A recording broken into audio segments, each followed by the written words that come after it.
Okay, and we're Where live. am I watching it from, by the way? What? Oh, shoot. Where am I watching it from? I love I said, and we're live, and then You're not. oh, I'm live, but You're not. Yeah, now I got it. not for Now I you. got it.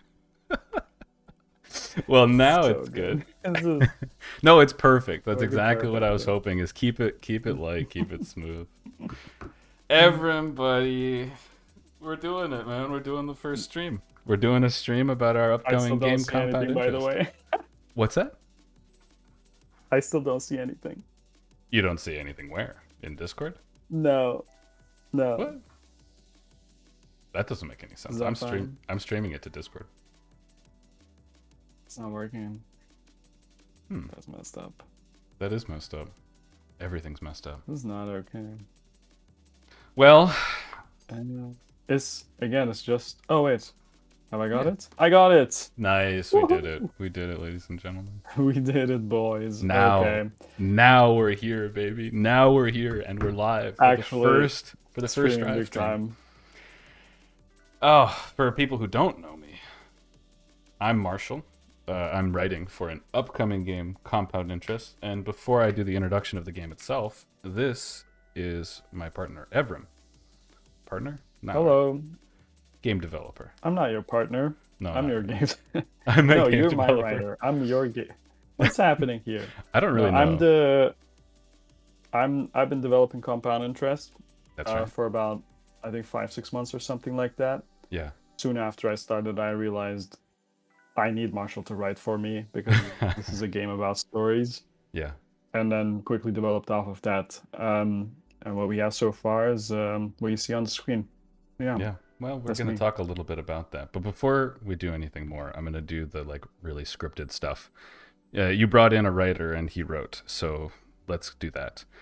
The upcoming game, Indeed. Compound Interest. In it, you lead a faction to take control of the city of New Sterling after the digital apocalypse. You build your reputation and cash flow and fight or ally with other factions to establish a foothold in the city. But you'll need to constantly prepare for the unexpected as the story of New Sterling is still unfolding. So Compound Interest is a strategy simulation game, and you send your group of guys out to explore the city, trade, and fight.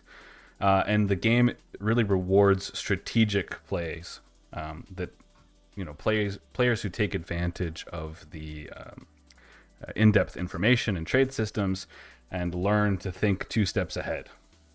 If you do it, you will save yourself and your team from the dangers of New Sterling.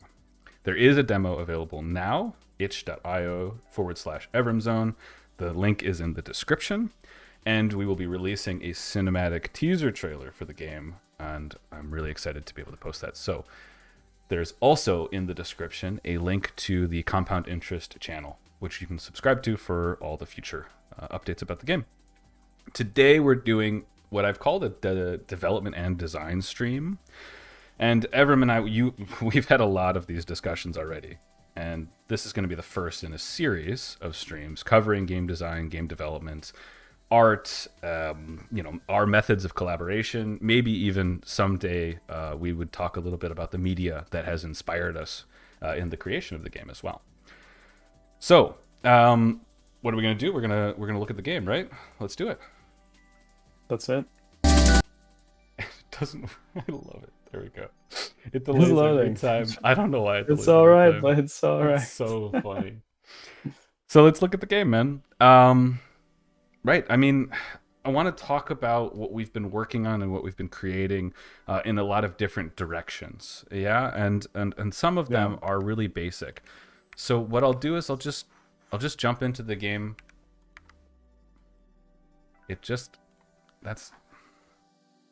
Hold on. We're doing it big. That's messed up. It's so messed up. I don't know why it crashed. I don't think it's anybody's. It's not the game itself. I think it was me, to be honest with you. Let's run this again.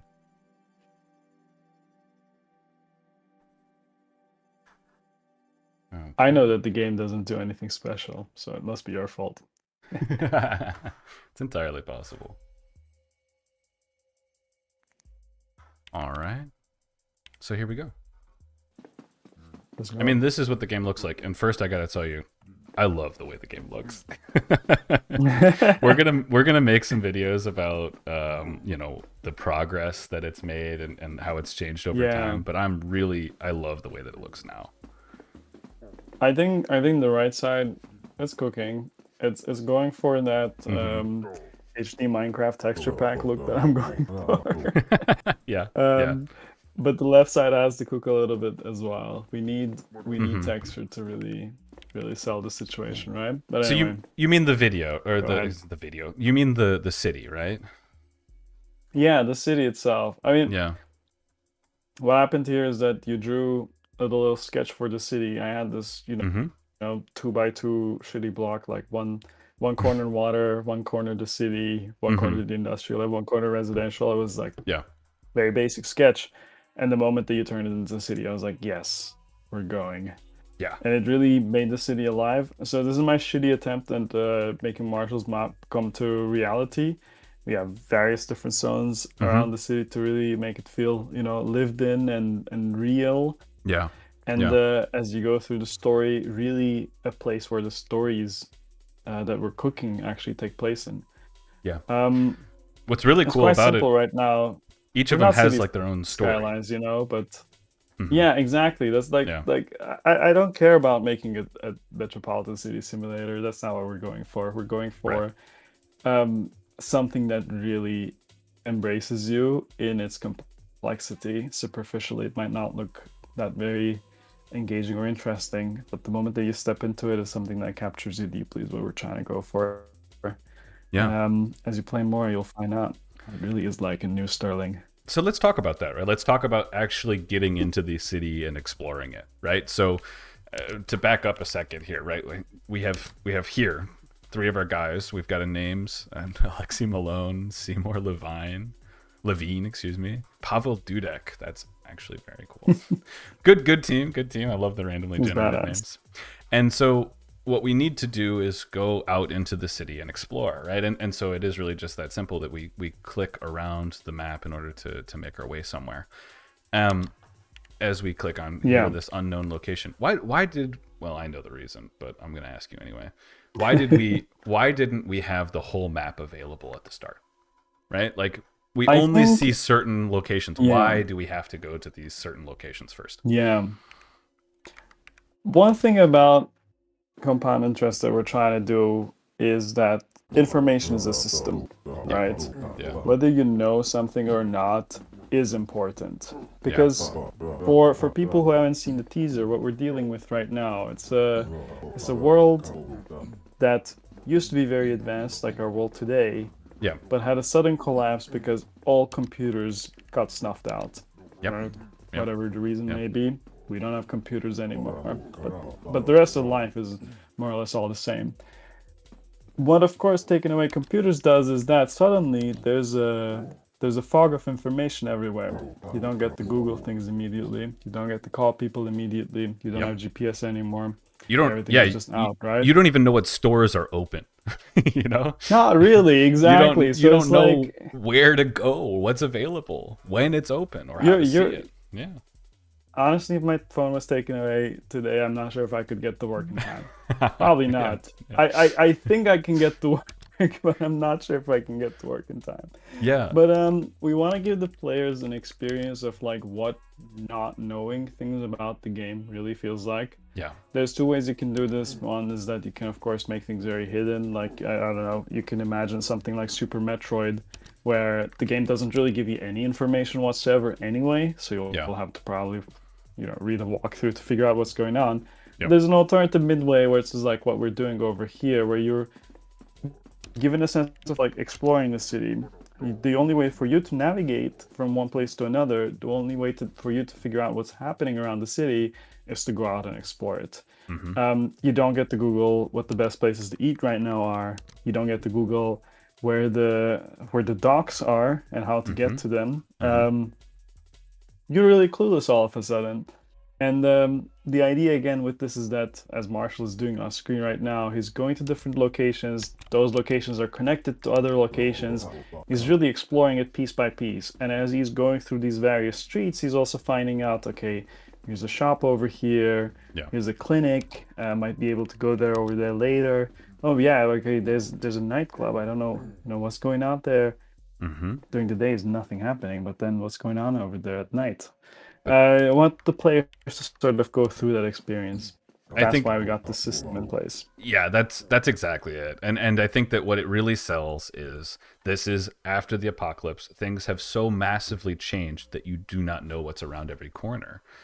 And maybe we can start to see something here that we should also talk about when it comes to being in locations and seeing other parties, right? So when I was just at this Yeah. other street, I saw some people passing through, and I even saw it on the map as well.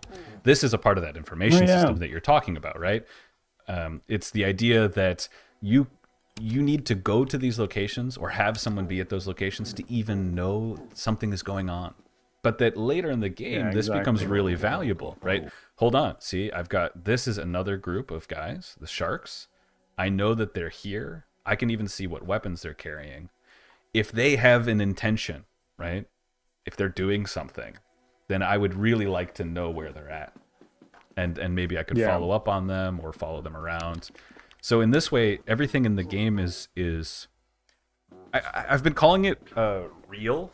You know, it's real, right? Yeah.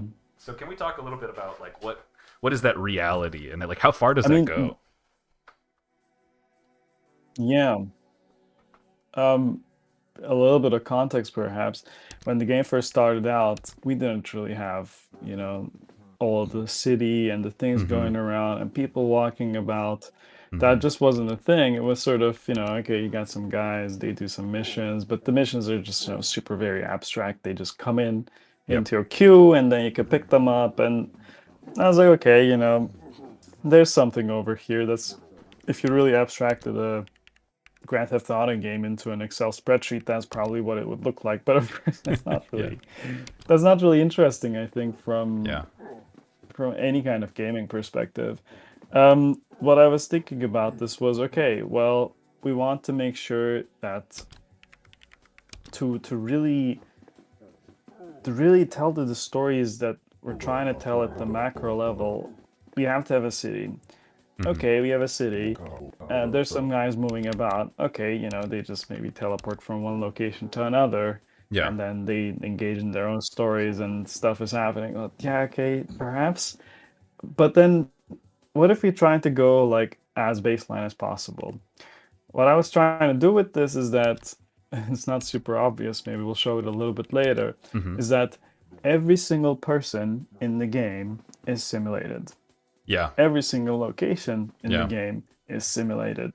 Yeah. Everything that Oh. you see, every single street that you visit, it's not just some random guys that we're teleporting over. Yeah. Those guys have a job. They are going from one location to another. They are trying to accomplish their own goals. That's how everything works. One thing that is kind of hidden away from what Marshall's showing, not to expand it too much, is that Mm-hmm. we have these little guys that Marshall's Oh controlling. shit. At the same time, No. every single got trapped up. No. Oh yeah, you can deal with that one. No, man. You got beaten up, dude. Oh, that's awful. Well, And that's what case in happens. point. Yeah, that's what happens. Case Those in point, guys. that's what happened. No, but really, right? Like those guys, Tarek Mancini and Buck Carter. At least I got Gotta beat their asses stuff later. from Smuller. But those guys were there. They set up an ambush, and I walked into it. Right? That's That's basically it. that's literally what happened. And so they Yep. got my ass. And you took your shit and left. Yeah, and they took my shit and left. And now I have to wait The here reason, because I'm knocked Yeah. out. the reason why this happens Yeah. is because of the way that we're simulating these things, right? Yeah. The Hoodlums faction is moving about the city. It's Yep. at like it's 4 a.m. They're camping people to rob and mug. They are literally there. And they're ready to beat your shit up. That's And their job, right? Looks That's like they the got someone Hoodlums. else. Looks like they got someone else I earlier. guess so. and The I'm guys, I'm not poor sticking guys. around. This is fucked up. I'm out of here. No, why are you outside at night anyway? Exactly. Yeah. Yeah. But that's the That's the game uh, that we're going for, right? We take simple primitives, we yeah. put the right systems in place, everybody's moving about, everything is simulated Yeah. concurrently. We Yeah. got about, I think, like 400 people in the city right now. It's insane. Um, Oh, this no. entire city. Jesus. No. Okay, why they beat up somebody else? Are they gonna beat you up as well? Oh no, no, no. Okay, Okay, no, it was a different they encounter. bailed. They bailed. Yep. Okay, thank God. That was awful. I should be a little clearer, but yeah, the guys just bailed over there. They were That like, makes okay, we sense. got two guys, yes, three guys. We're not dealing with them. But this is what we're talking about. This is the real Yes. character of the game, and I think that what it also like my introduction alluded to the fact that this rewards a strategic player, and a strategic player will understand nighttime is dangerous, right? So I need Yeah. to either prepare if I'm going to go out, or I need to avoid it altogether. You know, these Or kinds maybe of a like, neighborhood is safe and another neighborhood is not safe. What do you yeah. know? Yeah, exactly. And so I think that's what's really cool about this real scenario in the game. This also affects, like we said, the information. So like you can learn how people are moving through or where they are in order to make larger plays. Maybe we can talk about ownership, right, and how that affects. Yeah, So I think yeah. that's a really interesting part of this. Why do I Well, care one thing where people are, mhm. right? Yeah, one thing about the world we imagine sort of after everything goes down is, of course, a big part of police today is that they got eyes everywhere, and all of a Hmm. sudden, when those eyes disappear, yeah, well, people still need security. First of all, crime is Yeah. going to be a thing. People are going to steal stuff, and people are going to beat each other up, right? Hmm. uh, we don't have the mechanisms that prevent these things from happening and giving people the safety anymore. Thus, um, gangs come into play again, right? We're kind of going medieval all of a sudden. So, racketing and racketeering, as it's Yep. called in the US, Yep. that's becoming a thing again. Private security is becoming a thing again, and of course, the police are doing the same as well. They're also there, but Yep. they're not really special anymore. You don't have wanted stars or anything. They're trying to provide security and safety. That's their job, but they're doing it Yeah. more or less, not that much differently than the gangs around. So their And capacity to and here we see hold it, up right? territory and give safety is limited by that. Yeah, well, you got some cops over there. Yep. So this is one Yeah, that the cops have what was the elected to UI start saying? protecting. That it's run by the Mm-hmm. community, but it's protected by the carnivores beliefs. So if I was to Well, attack this, right, yeah. then I would be going, making a move against that other faction. That's the cops. You Yep. can see them. They got their batons. You're not Yeah. very armed. I No. wouldn't take this one up, buddy. I think wouldn't I take think this I'm one gonna up. I think I'm gonna pass on this one. Yeah, I agree. Yeah, I'd leave that. Let's quickly Something check going on out over there. check the disturbance here to see what's going on if it plays through. Cash it in time. Oh my god. There are two cars. Okay, here we go. The cars. I love the cars, man. I think this is something Those else. are those are old cars. That's okay. We'll touch on this as well as like the aesthetics of it, Yeah. right? Like how do we make a city Mhm. feel dirty or feel like it's neglected, but also Yeah. like we got to enjoy life, you know? It's like let's have funny looking guys that have little funny Yeah. faces, and it's a part of the game as well. So And I think true. that's big. And so True. so let me put a pause on ownership and hideouts because I really do want to talk about events, right? This is something we're going to talk Yeah. about in the second section of this stream as well when we look at development. But so this is really, really important, right? This is the driving factor of like how you interact and affect the world, right? Is events. Nothing happens unless it's in an event, right? So Yeah. tell me a little bit about like, what's happening. This is a type of event. This is a disturbance. What is a disturbance? Yeah. And what does this mean? One thing about making the world feel like things are happening is, of course, making things happen, right? That's what we mean by having things be real. So Yeah. when something happens, there's cars crashing against each other, or there's some guys fighting some hobos, or there's somebody who's just out on the streets and they're starving. Those kinds of things. Yeah. These are just happening, right? And as Yep. you're just walking about the streets, you encounter a lot of these various scenarios that capture you. Yeah. A small inspiration for me here was actually the Yakuza series you're going about, and then there's some guy Yeah. that gives you some wacky quest, and then 3 hours later you're racing, RC RC cars on a with some kids, and you're like, what the fuck happened over here? Yeah. Yeah. And that just makes the game really feel lived in. Like it's like, Yeah. oh, holy shit, we're in Tokyo. Yeah. It's No, I was average day in playing Tokyo. I was playing this game last night, not Yakuza, but I was playing Combat Interest last night, and I walked in on a fight that was happening. And Yeah. I was like, I'm not involved. I'm just watching this happen. I'm gonna get out of They here right now. they beat each other up, and then a bunch of guys left, and they left money on the ground, and I got to pick that up and walk away. It's like, this is, that's exactly what it would be like if you were, dealing with these very, very essential primitives, right? Yeah. People interact with each other, Yeah. fight, and you have opportunities based on that. Yeah. Absolutely. Again, like when something happens on the street and you're not involved, you're just walking by, but then hey, maybe somebody drops something on the ground, you pick it Yeah. up and you run away. And- Those and kinds of stuff happening. We want But there's random 100 of stories those happening. There's 100 of those happening exactly. around the Like story. simultaneously, now. we got all this stuff going on. Yeah, absolutely. Absolutely. No, I think this is the key differentiator to a lot of other games I've ever played. It does remind me, and we'll talk about it as an inspiration in one of our produced videos. I hope to have a video out next Friday, by the way.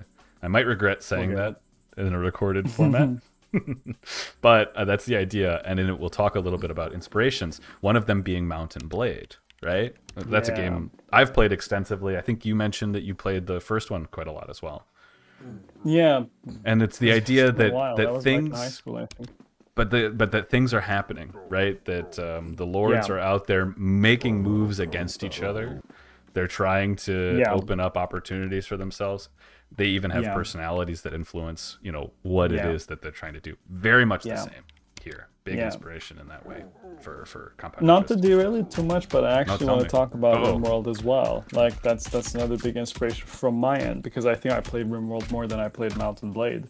Right. And a big thing about RimWorld is that it tries to create these, macro scenarios and storylines from these little things that happen and then either cascade or collapse into each other, or create interesting new scenarios. That's sort of where we're trying to go. One thing I like about Mountain Blade is that it really does take the macro sociological, macroeconomic situation seriously, and It it has does. the right primitives for that. Yeah. But then we here don't want to scale it so much, it's not an entire world, but if we were to compress in the city, we get a lot of resolution going on and all these smaller things happening. Yeah. Like in this post-apocalyptic world, it's not just like, Grand Theft Auto and crime everywhere. We also want you to, solve problems for the people around in the community. We want you to be able to, go about carry stuff from one place to another, not just, drugs and high value luxury goods, but also, doing things for the people. We want you to have the option for that. We want things to be going on all the time. We want Yeah. people needing help. We want people offering you help.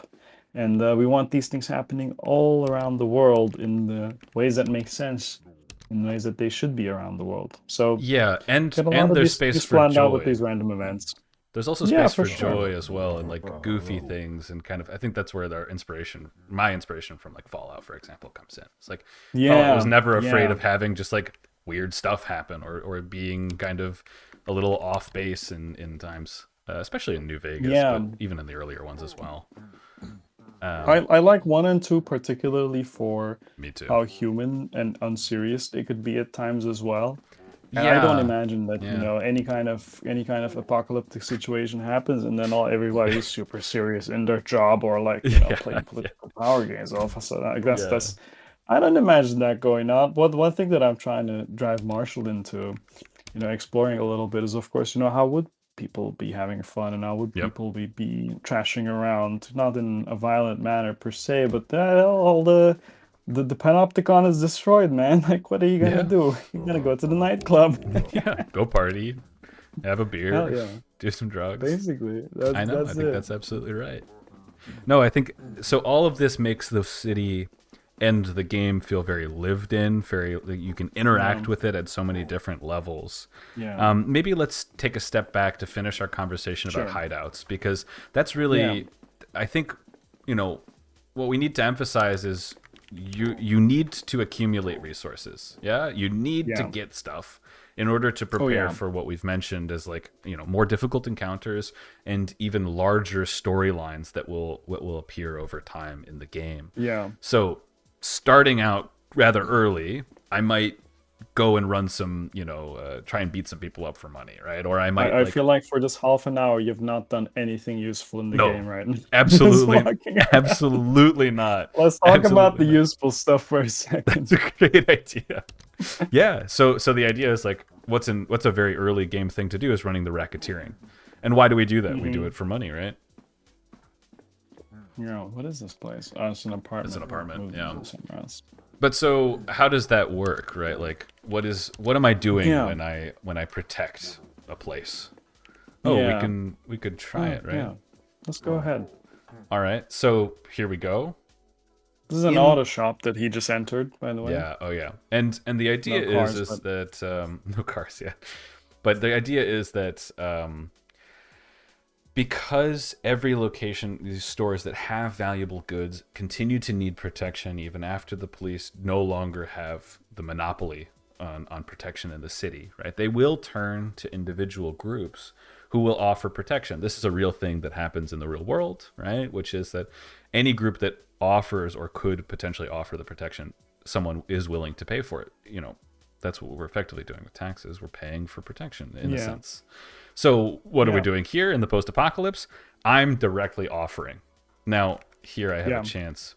We have both offer, right, which is the kind of polite way to say, I'm going to protect you. And the second one is make a threat. And this everyone has seen in the gangster movies a million times, right? This is the moment when the mobsters show up and say, "Ooh, it'd be a real shame, if something Yeah. was to happen to this place," right? And the idea there being, you need to pay me or else I'm going to hurt you. In this case, I'm just going to take it myself. I'm going to say, "Hey, look, I'm being nice. I will now protect you." And so that means I get to get paid, right? Yeah. They offer me tribute. How does that work? Maybe the details there. So it's a certain amount of time before I can come back and get payment? Yeah, so Holy we moly. trace back a little bit. Holy shit. Lot of Get cops. out. I gotta go, man. Yeah, so It's trace fucking hot there. it's crazy. So trace back a little bit, right? Like how does that payment or tribute work? Yeah, so one other thing about having things real is that we're trying to have the economy be real as well, right? Right. Yeah. Money is real. There's a fixed amount of money at the apocalypse. That's just in the city, right? Yep.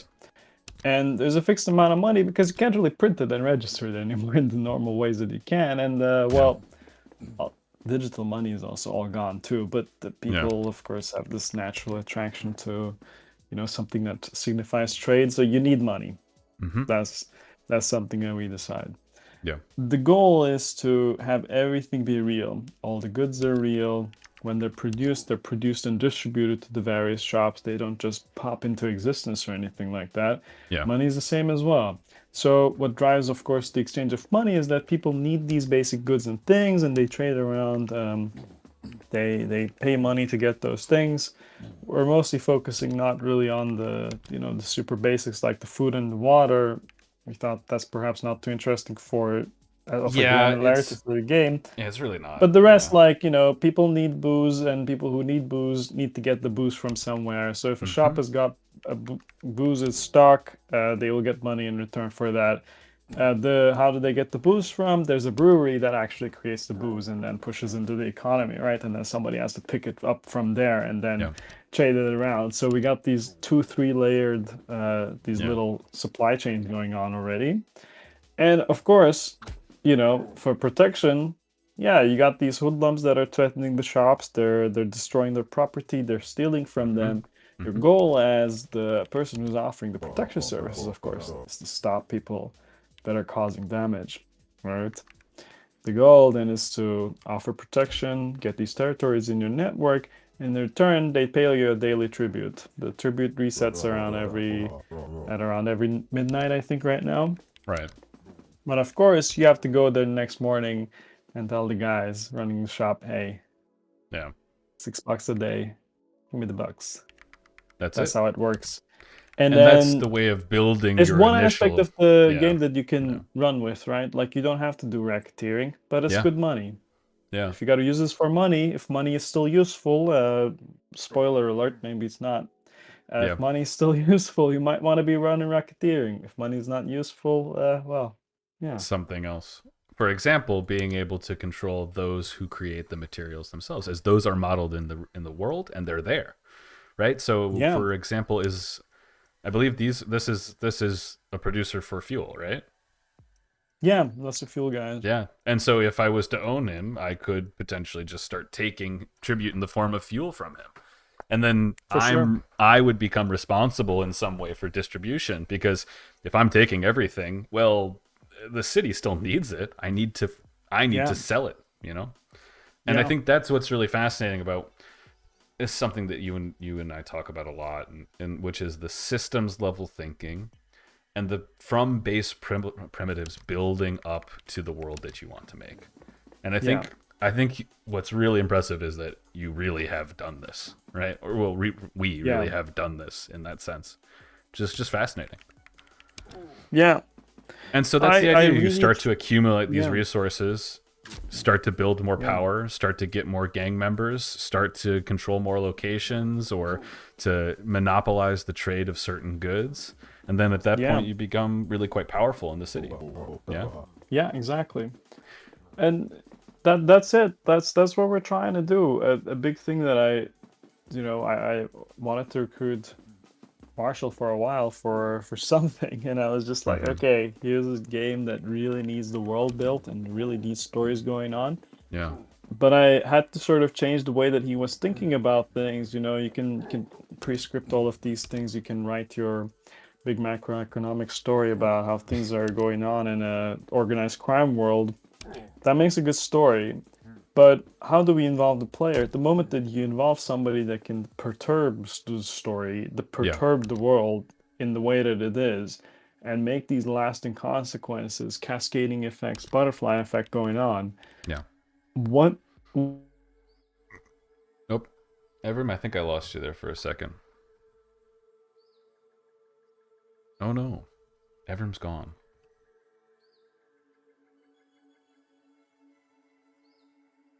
Well, it's just me for now.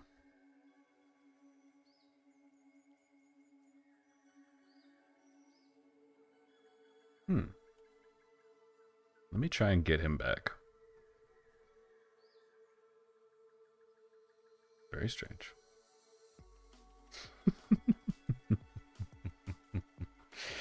Yeah, it's fun does doing that it on work? stream. Yeah, you're back, baby. Okay, that's crazy. Well, You're not sure good. what happened. You're good. No worries at all. I did Back nothing to the to point fill that the dead air. It was perfect. I just went. back to I just went. he's gone. Evrim's gone. What did I say? No, Help but that was me. on a tirade, right? I'll Yeah, get back to it. yeah.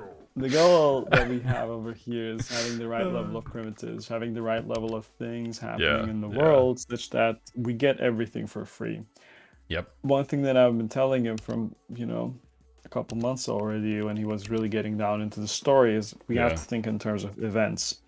One thing I want to spoil a little bit is we want to have, not just like, oh, this specific thing is happening at this point in time, exactly at this spot, and maybe you Yeah. can intervene, it's sort of thing, even, right? That would already be quite interesting for you to be able to change the course of future in a game. Yep. But we want to think in terms of events. One thing that I early on propose is, hey, maybe, a cargo ship comes in from offshore and then suddenly has all of these supplies coming in from international aid that's getting dumped into the city. That's going to crash the prices of everything. Suddenly you have everything, like quadrupled, Yep. pentupled in quantity. That means that the prices are going to drop. What happens when Yep. the prices drop? Of course, if this ship is bringing fuel, for example, whatever fuel trade that you were doing for exorbitant prices is not going to make sense anymore. But of course, if people know that the ship is carrying fuel, there's going to be money interest coming in, right? Mm-hmm. There's going to be people going in to defend the ship itself. Yep. There's going to be people that are coming in to defend the trade going on for getting the fuel off of the ship and distribute it across the city. Whoever gets control of it is extremely powerful all of a sudden, right? In terms of material resources. The capacity to distribute is a question. But Yep. yeah, what we're trying to do is get these events in the game that completely perturb the way that the existing structure is set up. Yeah. And just in the way that RimWorld might issue, a simple raid of like, okay, 5 guys came over with guns and they might destroy you. Yeah. Sure, that's interesting. But it never really feels like it has a tangible impact in the way that we're really trying to expose over here. So Yeah. we got the right level of primitives. We got 400, 500, 600. I don't know how many will be in the end game. We got these people running around. They're doing these things. You want to turn on the debug menu, by the way, and Sure. we can blow people's minds a little bit. Yeah. How can I do that in the... Press F3. Yeah. Okay.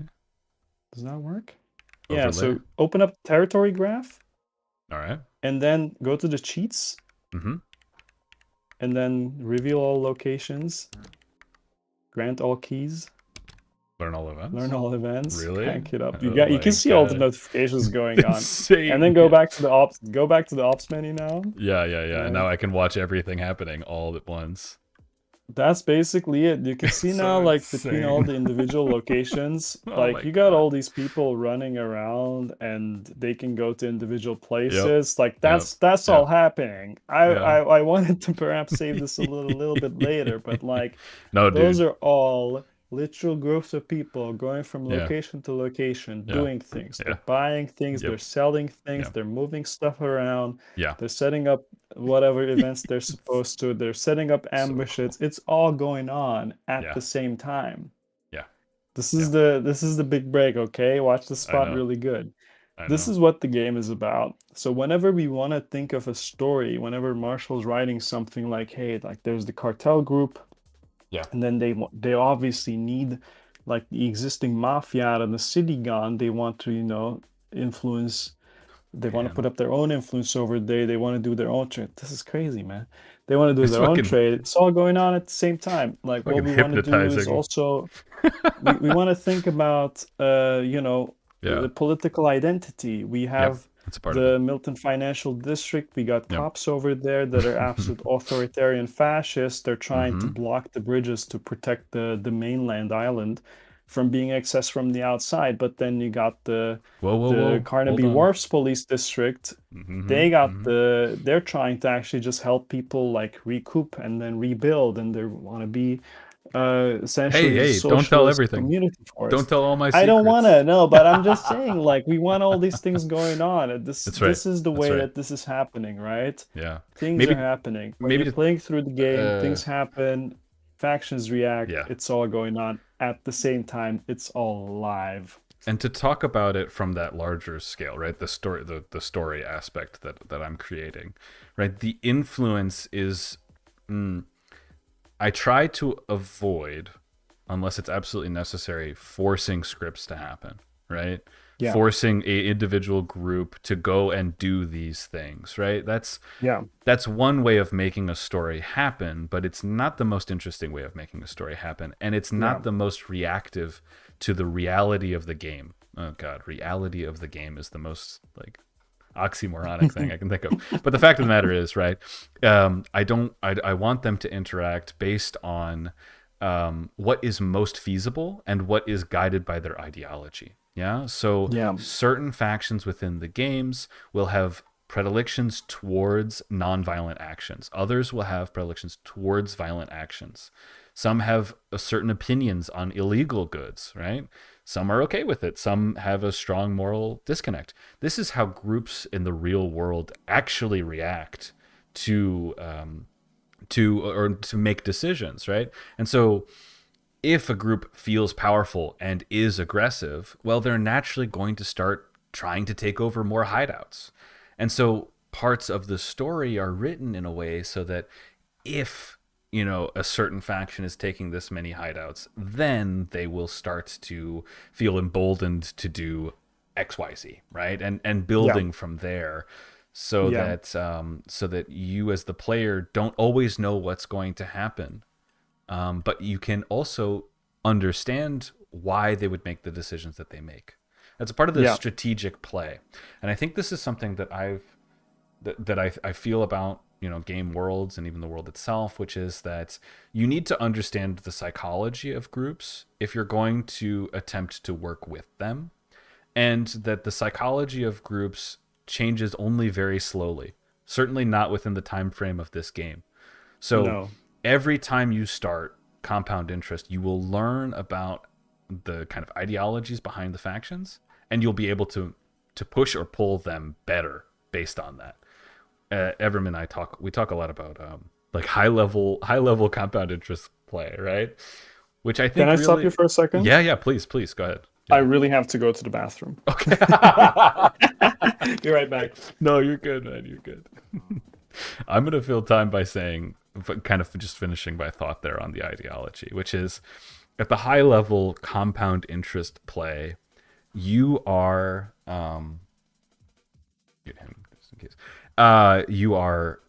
You understand how each of the factions wants to work, and you can work with or against them depending on what you think they will be able to accomplish.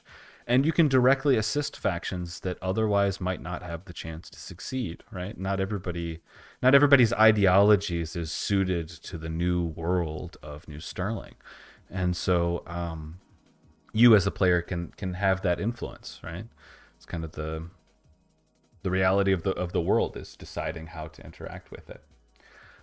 So yeah, I find this really fascinating. I find that Evrim and I have managed to build something pretty unique by having, like Evrim's talking, like kind of that base principles, and then building up. All right, No, you're good. Really on a good track, but I have.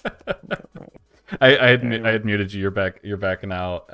And so I was just finishing my discussion there on the ideologies, which is that it's kind of funny now that I'm thinking about it. You have designed from the very base principle, from the very bottom, right? And you kind of asked me to come in and build from the very top. And we're kind of meeting in the middle, aren't we? Yeah. Where everything kind of all fits together. And it's really impressive to me. I find it very fascinating. I think I would have to, because of the amount of time that I've spent working on it. If I didn't find it fascinating, I wouldn't do that. But that's true. I think it is. I think it is fascinating. I think it will be fascinating to other people, dude. Also, this is just hypnotizing. We should probably use this for the stream holding screen, because this is just like, basically. I just like watching. Yeah, I just like watching this. Well, listen. Do you have any last thoughts, kind of on talking about design, right? Like the large level design, how the player, how the player interacts with the world, how how these things mesh together, the primitives and the larger stories and events that follow them. I would just say that it's not quite complete yet. No. Right? Because our imagination is, of course, always pulling ahead of what we're actually capable of within the engine. But I think with what Marshall has written and designed for the world, and just please check out the teaser trailer. The wall. Yeah. We're putting the wall in the game. So you see the wall over there, that's gonna be in the game. Yeah. You're gonna have to rebuild the wall to actually figure out what's going on. That's what we want to do. Right? That's the world that we want to build. I think there's an interesting story to tell over here. It's something that genuinely haunts me. What is it going to be like when computers one day inevitably go down? How are we going to deal with it? Fail. I think it's one of the more important questions in the world. And I'm just trying to put it in a nice package where It really makes people think. It really makes people experience. And I think with what Marshall has built in terms of the storylines and the world, and what I've built in terms of the game, we got that midpoint that's really gonna blow your minds.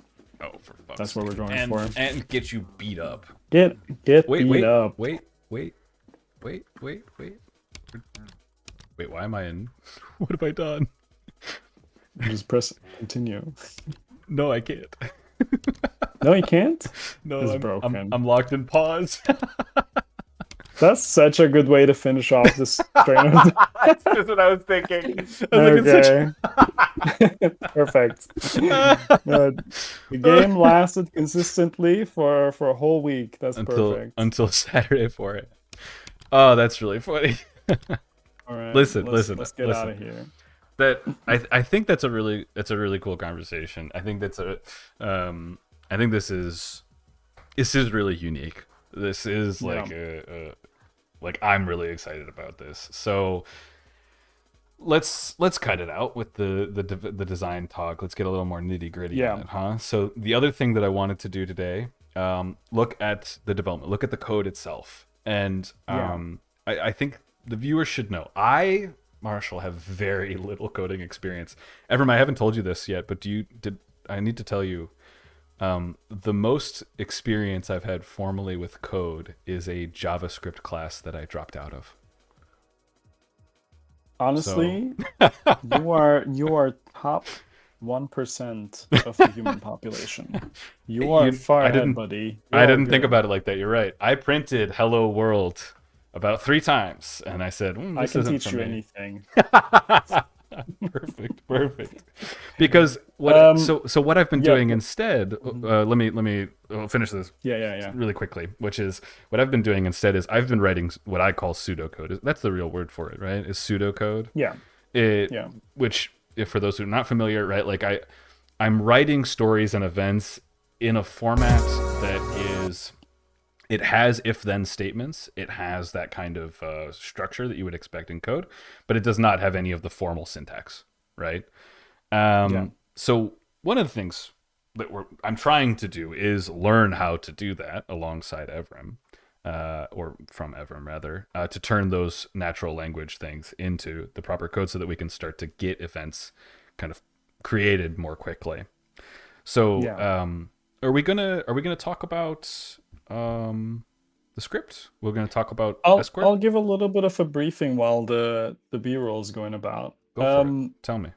So with all the things that are going on in the macro scale, you also have all these scenes that are going on, right? Those are the scenes in which you're deciding to do something and the people in the scene react to it in a particular way and then get outcomes out of it. And there's, a series of paths and various things that you can get into, of course. We can make these as complex as we can because there's a script underlining all of these regardless. In the screen, you can see, for example, we got like 4 factions that are engaging in the same script. You got an instigator, responder, bystander, and support roles. Scripts can take these various roles. They designate these in their own way. And then factions that are within the environment that can participate in a particular role in a particular script are able to join the event as that role. We modulate these quite a lot, but that's sort of the most abstract way to declare what an event is supposed to be. You have a situation. Somebody starts the situation, somebody responds to the situation, somebody might assist the situation, and somebody might just sort of be looking away from outside. This applies to, let's say, let me describe a more basic scenario. We go to a store and we want to offer our protection, right? We are the instigator. We're engaging the store owners, or they might not even be there, by the way. We're engaging the situation. We're engaging the location in a way where we're like, hey, we want to offer this location a takeover, as we call it. The store owners, if they're over there, will be able to respond to us directly. Those are the responders. They might say, hey, we don't have anybody protecting us right now. You guys seem somewhat trustworthy. Let's go for it. And then, as a result of that line of thinking, you will actually get the protection offer for that location. Now it's under your responsibility. Let's think of another scenario. You go to a location, but the police is already protecting it.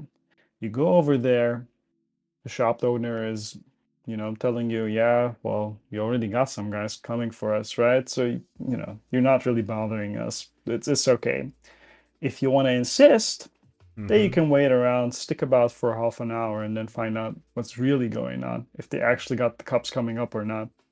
If at the end of those half an hour the cops don't come by, you got a pretty strong argument. Yeah. If the cops do come by and they see you messing about, they can tell you to bugger off. Mm-hmm.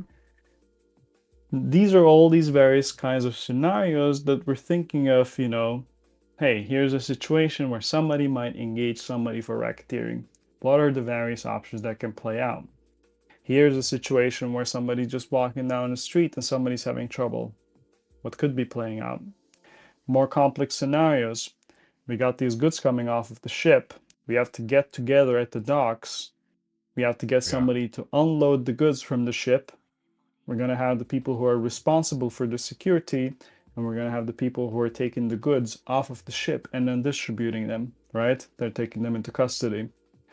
Are they getting paid? Who's earning what out of this? Are the relationships going to change if some fourth party comes by and starts to, make a mess Hassle out it. of it Yeah, exactly. Try and steal. and hustle it? Yeah, well, anything could happen. That's the world Yeah. that we're trying to go for, right? Yeah. So the script system has to design things in a way that allows for these things to happen. We got some basic primitives, as I mentioned, is attendance. Depending on the state of attendance, things can happen in different ways. Mm-hmm. We have the prompts, as you see on the screen, giving you multiple options in terms of how to proceed with the various scenarios that you're encountering.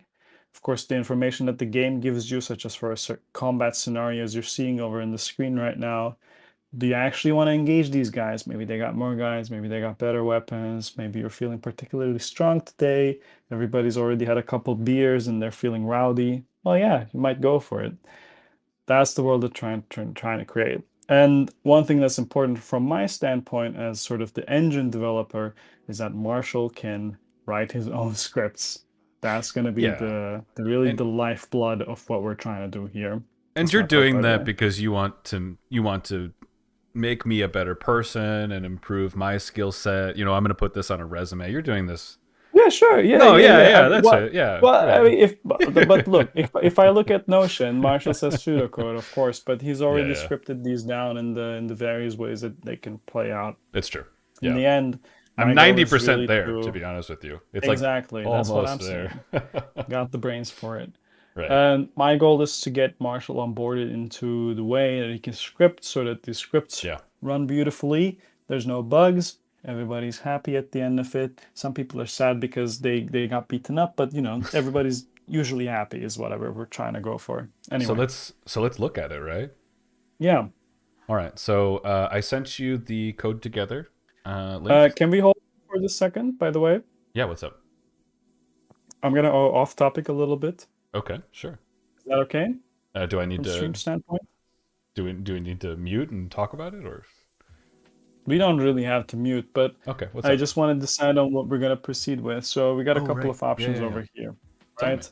One is that we can either sort of, go through a new script, maybe a new disturbance scenario or something, and then test that out. All right. If you have anything in mind, like, okay, what about a scenario where we just come in, beat somebody up, and then we just leave? Mm-hmm. We can do like a, 2-3 Hmm. step, like very basic scenario. All of these Yeah. are quite options. I think even if we tried to go for something simple, it would still take us about like 15-20 minutes or something to Yeah. go through also the test runner system that we have, which is quite interesting. When we Yeah. write all of these scripts, we have to test them properly, right? We want to make sure that they run in all these different kind of scenarios and they're all good. Yeah. Yeah, so there's quite a lot of infrastructure and there's a lot of little bit of scripting going on at the side. What do you want Well, to do? well, I think that it would be good to look at something that's already written, right?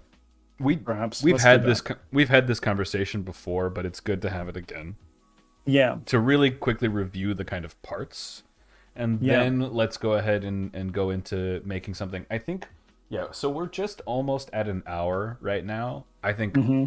we have the time to kind of Okay, spend okay. on that. Sounds good.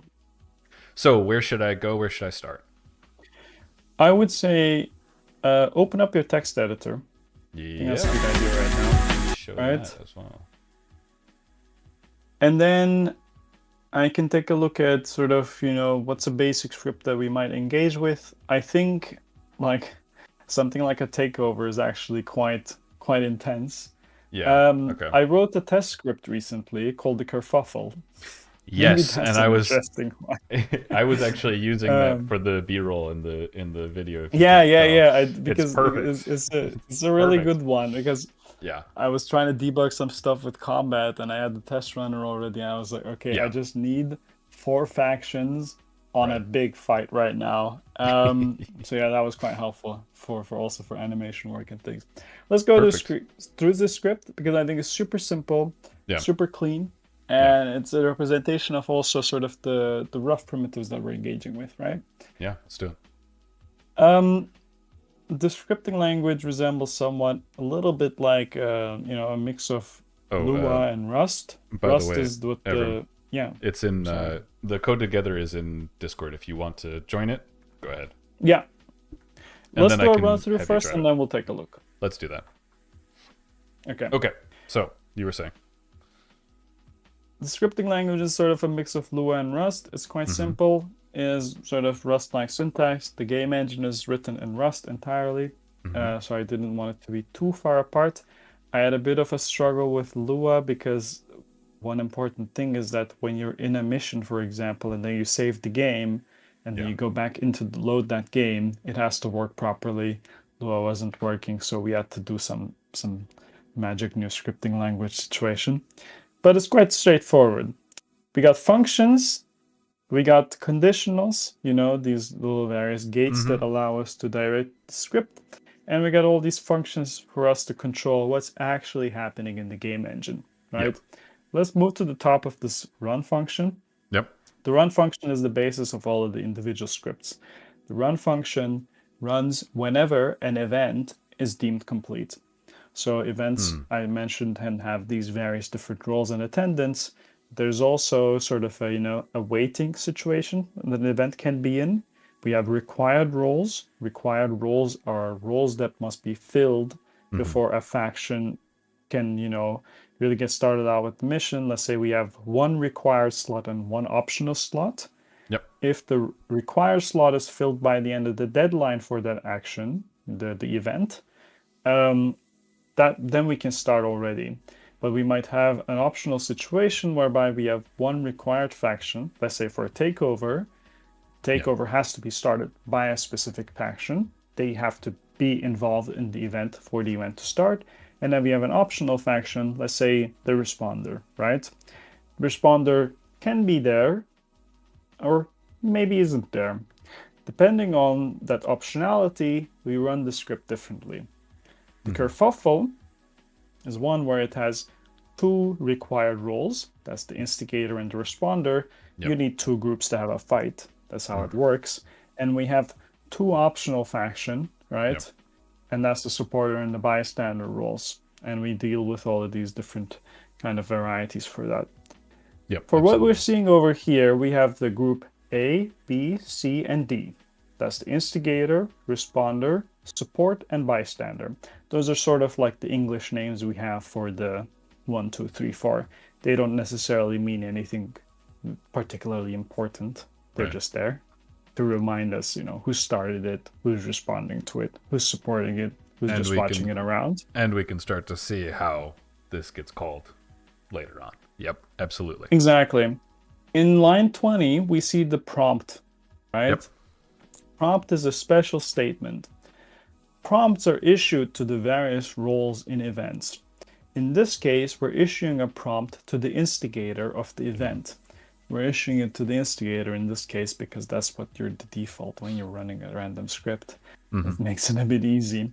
But the instigator of the event, the person who starts the kerfuffle, has to choose between two options. One Yep. is the brawl and the other is the bail. That's on lines 24 and 25. Mm-hmm.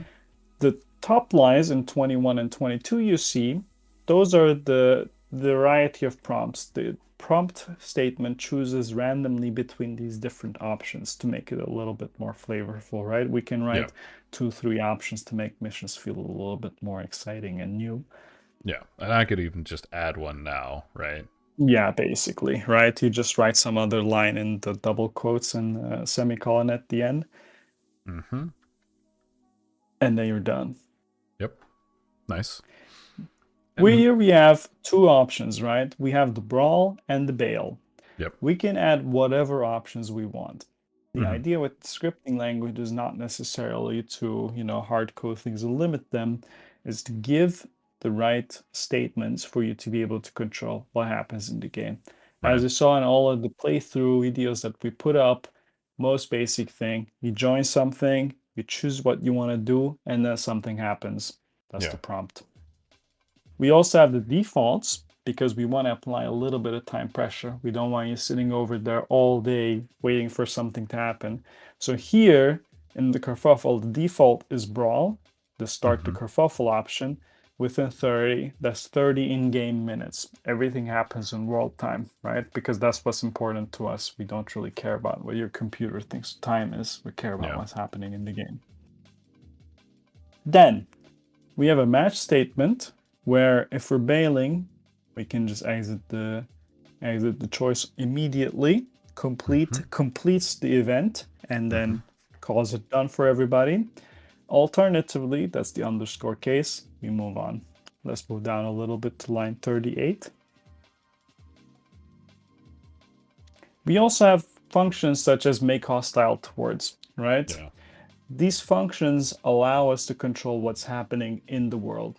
At this stage, we already have people joining in on the event, right? We got the faction A and B. Those are Yep. required. Yep. Make hostile towards is a function that works in a very particular way. The Yeah, way I that see. behavior is constructed for A individuals towards in the B. engine, Yeah. exactly, it's Yeah. A towards B. Yeah. What happens in the engine when this is called is that the engine adds a tag hostile towards Yep. from faction for all members of faction A and adds them a tag to make them hostile towards the members of faction B. But That that would doesn't make it necessarily make B hostile towards A. Because we That's want to also have true. Yeah, because we want to have instances where one faction initiates the combat, before another, for example. Yeah, who took Yep. the first punch. That's Yep. quite important actually. Yeah, We absolutely. don't want to make somebody, like really aggressive until they're actually showing an act of aggression. Yeah. So this makes it so that, let's say we removed line 39. You can remove Yep. it now if you want, by the way. Sure. If we were to remove that, and then faction A was, it's our guys, and faction B is some enemy gang, what would happen is that all members of faction A, our gang, are now hostile towards members of faction B.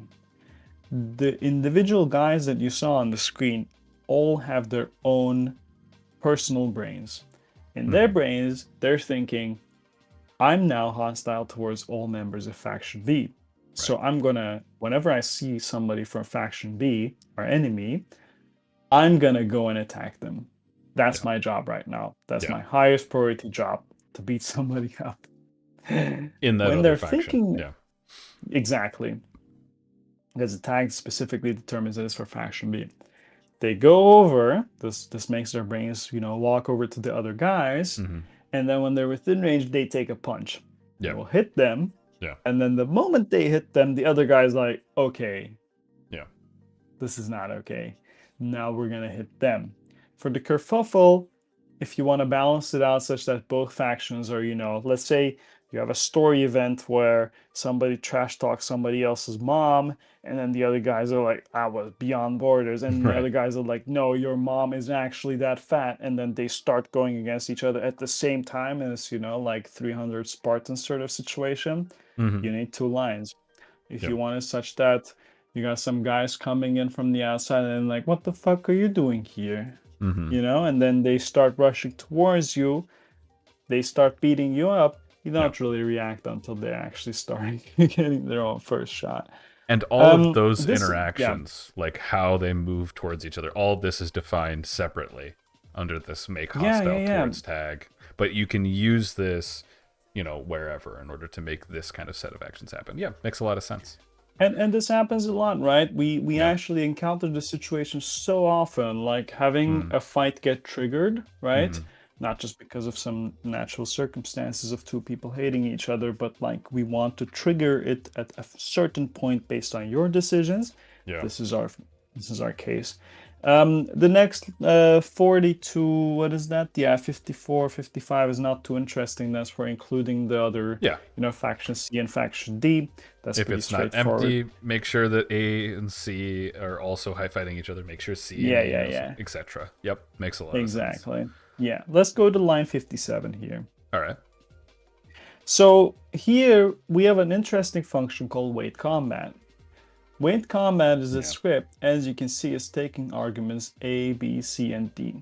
What's happening over here is that our scripting language doesn't always have to react to something every single frame that a game is actually simulating whatever is going on. It can wait for things. Waiting for things is very important. We can wait to crack a safe open.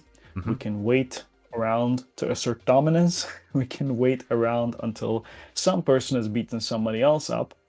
Wait combat is a function that allows our scripting language to wait until a fight between these 4 factions that we added has been settled.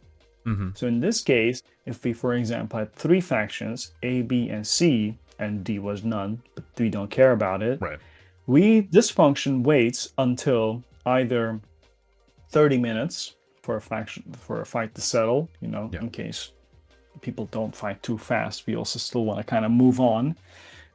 Or the last man standing of that fight in particular. So we check, there's faction A, B, and C.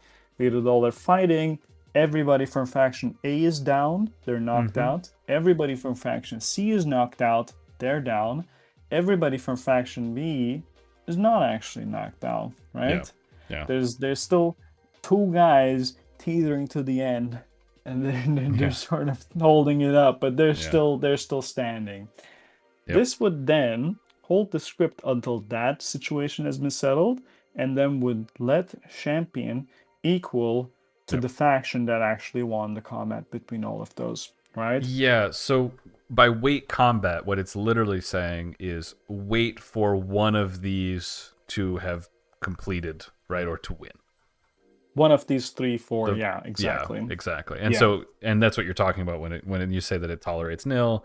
If D wasn't in the fight, it doesn't matter because D's not going to win a fight. It's not in. Exactly. Yeah. Makes perfect sense. And then we get to say champion because we've let it.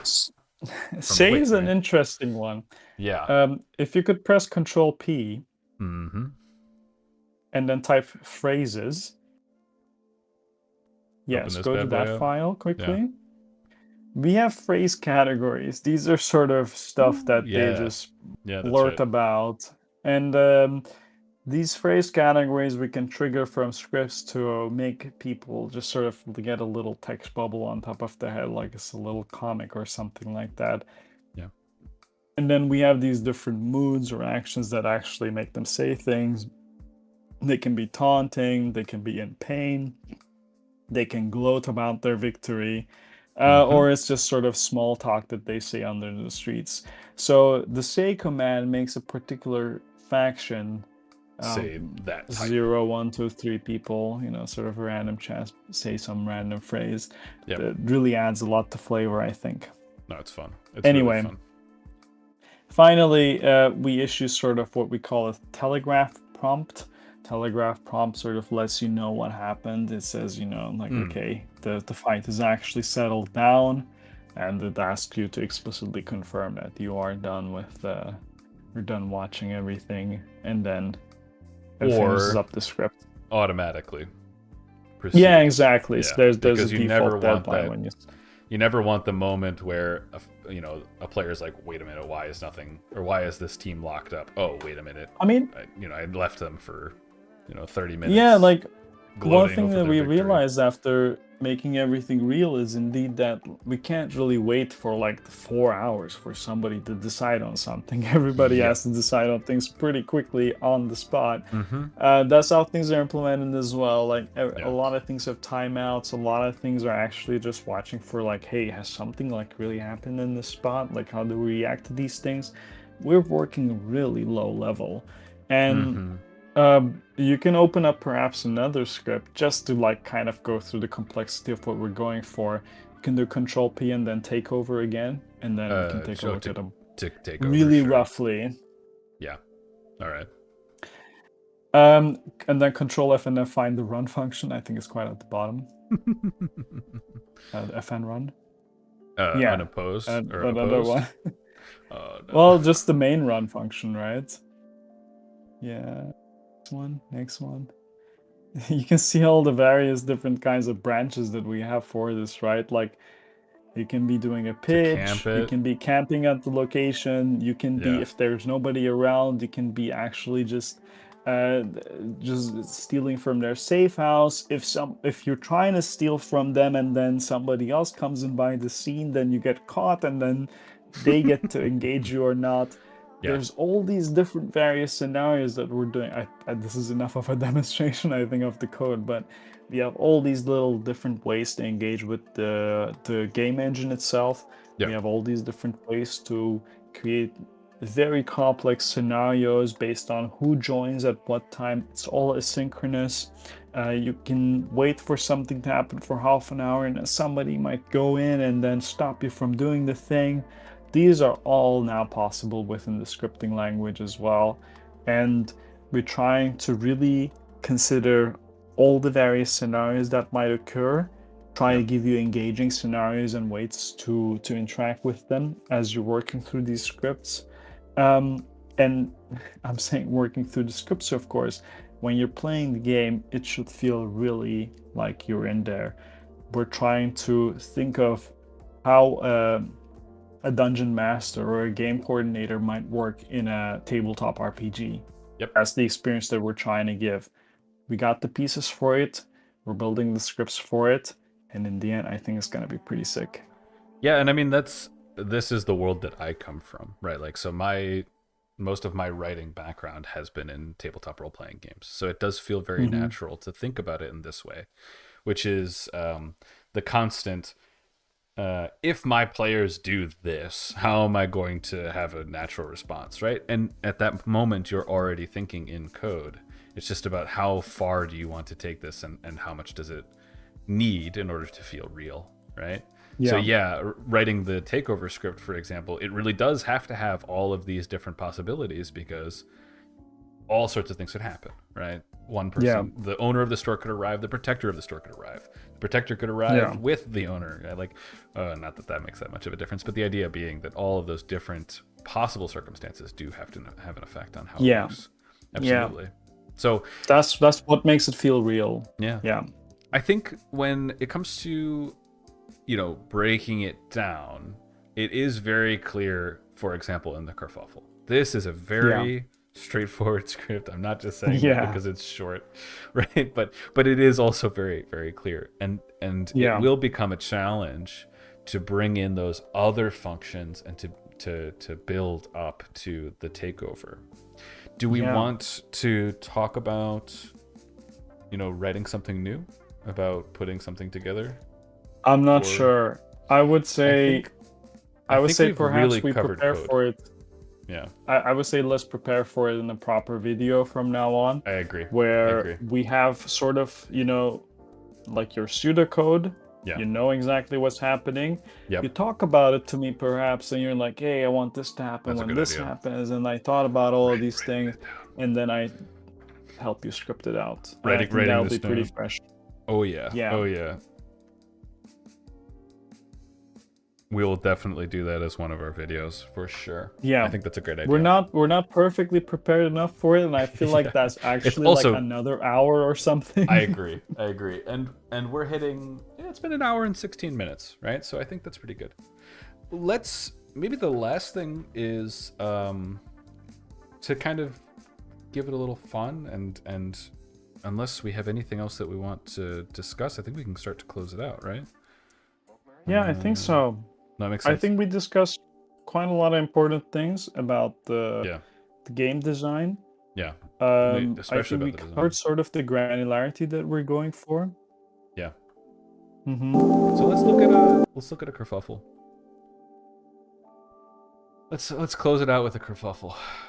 That's what I'm saying. Let's do that. So we have the event tester, by the way. You can see that we have all these various events that we've already scripted and coded. The goal is, again, to give us a little bit of help and assistance in terms of being able to trigger these scripts immediately. Hold on a second. These are just straight dev tools. I gotta relaunch it. That's okay. We want to make sure that we can go into the game, run it immediately, and then test our scripts straight away, as opposed to waiting them for them to organically occur, which you can tell is pretty challenging to actually get done. Yeah, and so here we actually see those slots that you were talking about. Yeah, this is the instigator. This is, now you can change it to the responder, right? I'm going to choose who I play as. And here's the different slots. If we didn't have one of the slots, right, I could just remove it, which I think is at number 2, actually. Yeah.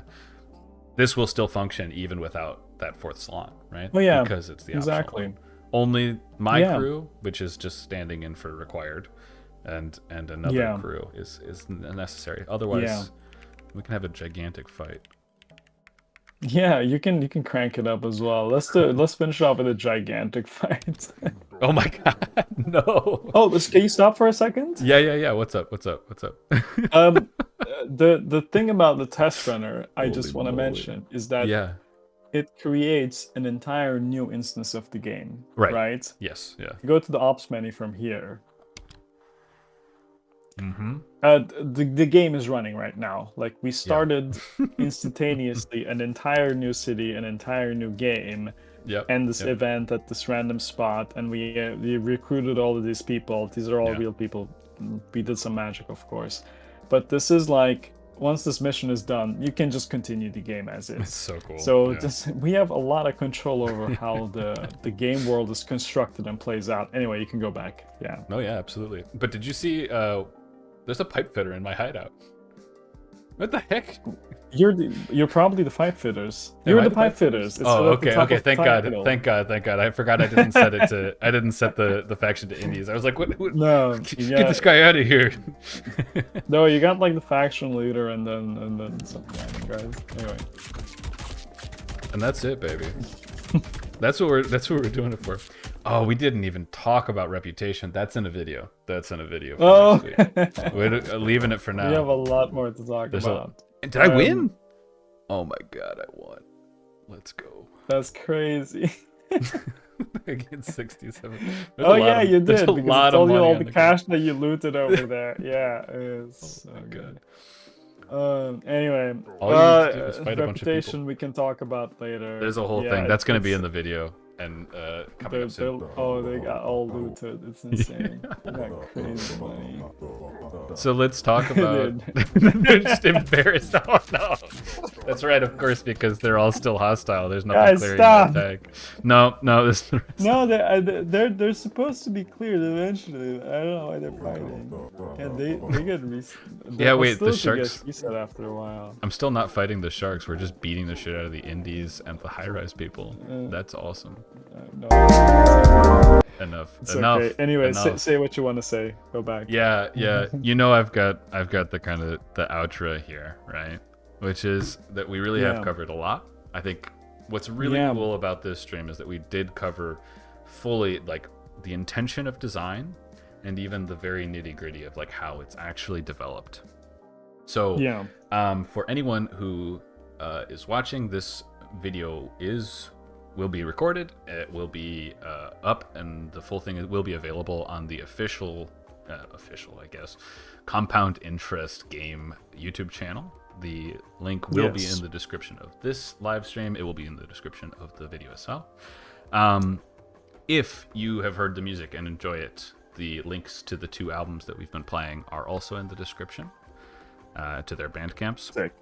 And next week, I will be producing a video explaining the systems and some of the, for example, the reputation that I've only just barely kind of touched on today.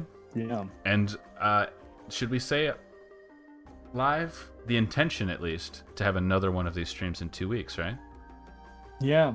Yeah, that would be awesome. I hope that we'll be a little bit more prepared and a little bit more scripted, but I think we'll have it live that then. Yeah. And like I said before, some of the things that we'll be covering in those streams as well: more design, more development, and even some of the inspiration. I think will be really cool to talk about. On the Compound Interest channel at the moment, there is a playlist that I am assembling of, I haven't told Evrim this, but whatever. It's trailers for movies that have inspired Compound Interest. So check out the playlist as well. Yeah, some of the things that really stand out to me are like Deep Cover. One of the movies that you put on there was Crimes of the Future, right? We need to talk about that, by the way. I watched Crimes of the Future. And we'll about this. We'll talk about this in the next stream. But I need to tell you something. Did you... Which Crimes of the Future did you want me to watch? The new one. Yeah, I watched both. And the first one is crazy. The second one is crazy. The second one is crazy. I mean, the remake second one I found bonkers. I found quite erotic, but that's another discussion. The first one is also erotic, but it's also bonkers. So I do recommend you watch that as well. Okay. It shows I haven't seen that one. It shows what you can really do when you have like the shoestring budget of a film student. So it's like a very early film for him, and it's pretty incredible. Anyway, we're getting off topic. The point is, thank you so much for watching. Hope to see you again. Another stream in 2 weeks, and the cinematic trailer will be released very soon and available. Yeah. One more thing, last thing, is that the demo is out. It's on Evrim Zone. itch.io/Evrim Zone. Link also in the description. Please go and try it out and play it for yourself. And you can play the livest version, by the way. Yeah. It's like it's crazy that it works in web. It's insane. It's insane. Oh yeah, it works in the web browser. Yes. It's insane. That's it's another insane. thing. You don't have to download anything. Just go and play it. Just made it as easy as possible to play this thing. That's it. Yeah. That's it. Right. And one more thing. Yeah, tell me. We're starting off these videos. We're starting off these streams. Yeah. We are coming out for Steam Next Fest. That's true. You're gonna find us on Steam Next Fest, and baby. I want you guys to check it out. I want you guys to play it. All that. If you hate it, let me know. I don't mind the haters. I don't care. It needs to happen. I know we're cool. You can't make me feel like I'm not cool. Fuck off. That's awesome. Anyway, it's happening. Check it out. Itch Steam. 22 July. What is that? 22nd of 26th of July. It's happening. Yeah, something. Check it out. It's amazing. All right, and goodbye. Take care.